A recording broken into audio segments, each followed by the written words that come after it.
అపరాజితుడు. ఈ రోజుల్లో ఈ దేశం నాది అనుకునే వాళ్ళు అత్యంత అరుదుగా కనిపిస్తారు. కానీ నరనరాన దేశభక్తి నిండిన ఓ యువకుడు సమాజంలో పేరుకుపోయిన అవినీతి ముందు ఎలా పరాజితుడిగా మిగిలాడో తెలిపే వాస్తవం ఇది. ఆ యువకుడి పేరు రాజు నారాయణ స్వామి.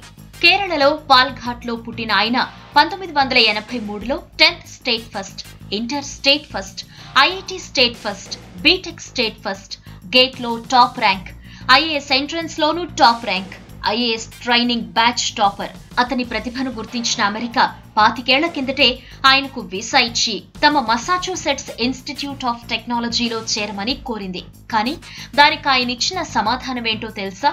ఈ దేశం, ఈ ప్రభుత్వం తన చదువుకు డబ్బులు ఖర్చు పెట్టారని, ప్రభుత్వ ధనమంటే అది ప్రజాధనమని, దేశంలో ప్రజలు కష్టపడి సంపాదించిన డబ్బును పన్నుల రూపంలో కడితే తనకు వచ్చిన సొమ్ము కాబట్టి ఈ దేశ ప్రజల రుణం తీర్చుకోవటానికి తాను ఇక్కడే ఉండి సేవ చేస్తానని జవాబిచ్చాడు. చిన్నతనం నుంచి తన చదువు, పేదరికం తనకు నేర్పిన విఘ్నతతో దేశ సేవ కోసం సిద్ధమయ్యాడు. ఐఏఎస్ గా తన సేవా ప్రయాణం మొదలుపెట్టాడు. అప్పటి వరకు నారాయణ స్వామి ఊహించిన వ్యవస్థ వేరు, కానీ అక్కడ ఆయనకు తారసపడ్డ వ్యవస్థ వేరు. ప్రతి చోట అవినీతి, స్వార్థం రాజ్యమేలుతూ కనిపించాయి. అన్యాయానికి అడ్డుకట్ట వేస్తూ వచ్చాడు. పొత్తిళ్లలో నలిగిపోతున్న విద్యుక్త ధర్మాన్ని మాత్రం వేడలేదు. ఓ మెడికల్ కాలేజీ వ్యర్థాలు పంట పొలాల్లోకి వెళ్తుంటే అడ్డుకున్నారు. మర్నాడే ఆయనకు ట్రాన్స్ఫర్ వచ్చింది. ఓ లిక్కర్ డాన్ పన్ను ఎగవేతను అరికట్టేందుకు ఐటీ సోదాలు చేయించారని ఆ రాష్ట్ర మంత్రి ఆయన్ను మళ్లీ ట్రాన్స్ఫర్ చేయించారు.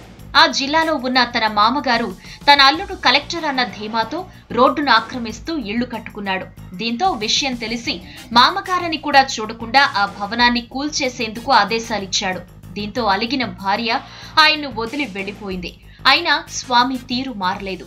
అక్కడ చెరువుగట్టులు వేసే కాంట్రాక్టర్లు నాసిరకం పనులు చేసి బిల్లులు దండుకునేవాళ్లు.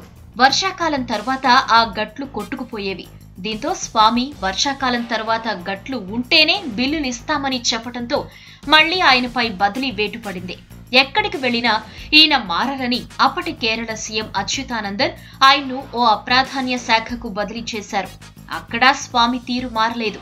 మొత్తానికి ఆయన గురించి వచ్చిన పత్రికా కథనాలు చూసి ఐక్యరాజ్య సమితి ప్రత్యేకంగా అతనిని ఆహ్వానించింది. తమ దగ్గర పనిచేయమని కోరింది. దీంతో ఈ వ్యవస్థలో ఇమడలేక, అవినీతితో రాజీ పడలేక, అలాగని న్యాయంగా ఉండలేక చివరికి ప్యారిస్ లో పనిచేయటానికి వెళ్లిపోయారు. అక్కడ ఆయన 23 పుస్తకాలు రాశారు. ఓ నవలకు సాహిత్య అకాడమీ అవార్డు వచ్చింది.